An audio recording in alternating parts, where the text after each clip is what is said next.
Greetings, pilots and passengers. Today's going to be a bit of a quick video. I think it's important to point out the division that has been clear throughout the election process, throughout campaigning, that we've seen not only in 2016 election, but in the 2020 election too. Part of that is the backlash that people face if they speak out and support Trump.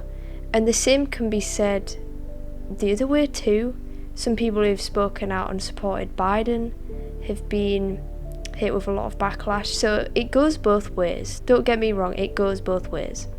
But I'd like to sort of highlight that because I've noticed that recently a lot of celebrities have spoken out, and some have said that they feel that they have been censored as a result. Actress Kirstie Alley recently came out saying that she was going to be voting for Donald Trump, and she faced a lot of backlash. She tweeted recently, back in October, "I'm voting for Donald Trump because he's not a politician. I voted for him 4 years ago for this reason, and she'll vote for him again for this reason. He gets things done quickly and he will turn the economy around quickly." There you have it, folks. There you have it.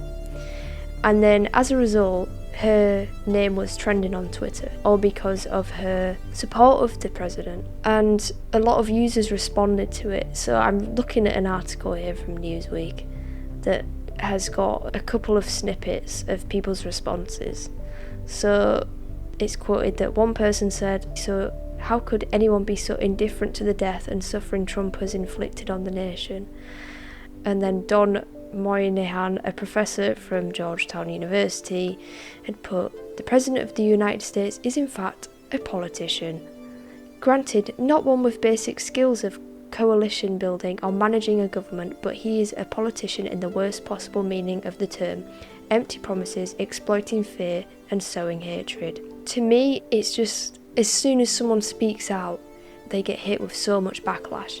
And Kirstie Alley herself has commented on this, and I'll include a clip here where she was speaking on Fox News. I honestly don't take it too personally because I feel that people are angry and they have the right to say what they want to say, and I have the right to block them if I don't like the way they speak.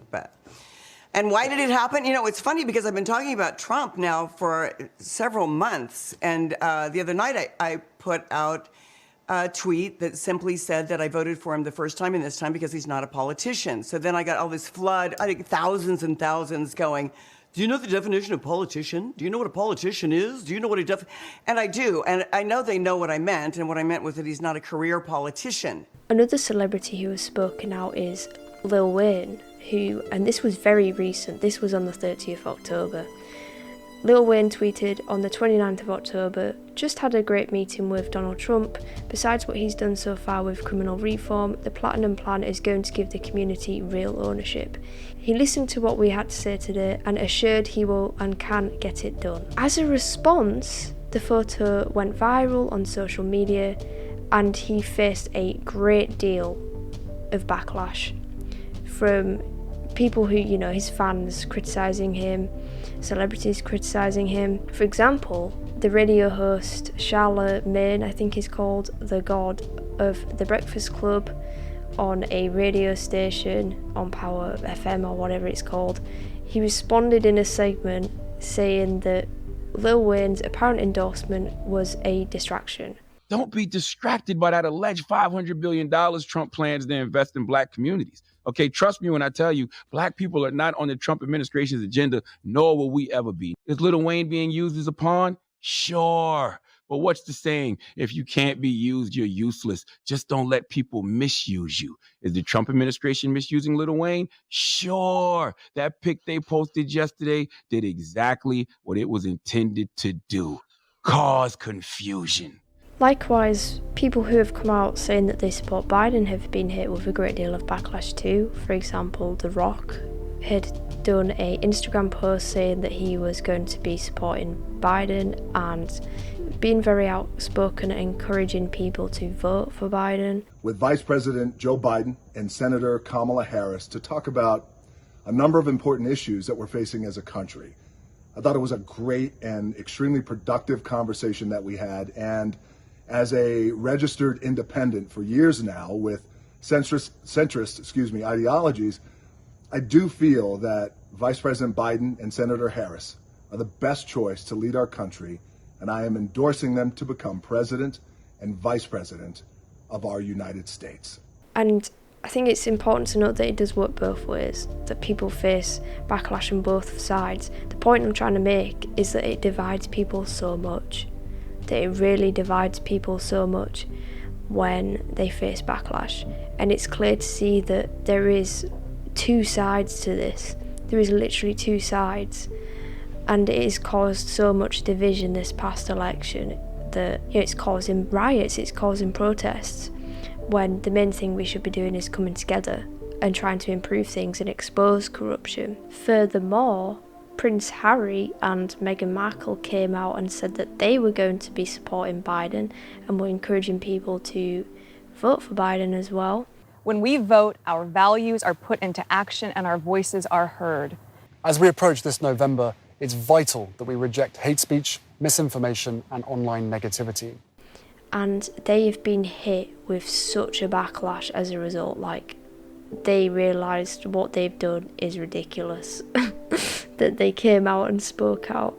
An Express article that I have here had said that commentator Tom Rogan alleged that Harry had made a rather silly endorsement of Mr. Biden.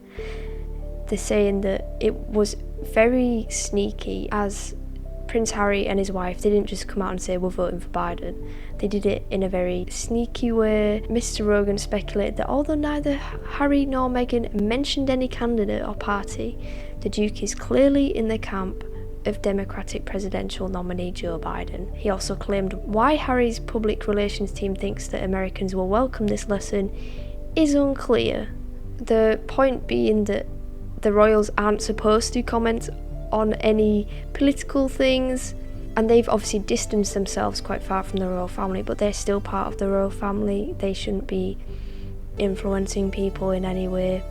My final comments on this all is that people should just stop getting so mad at each other, really, and that there's just so much backlash over speaking out about anything, especially towards people who support Trump. I would say if you come out and say you support Trump, you are attacked very viciously.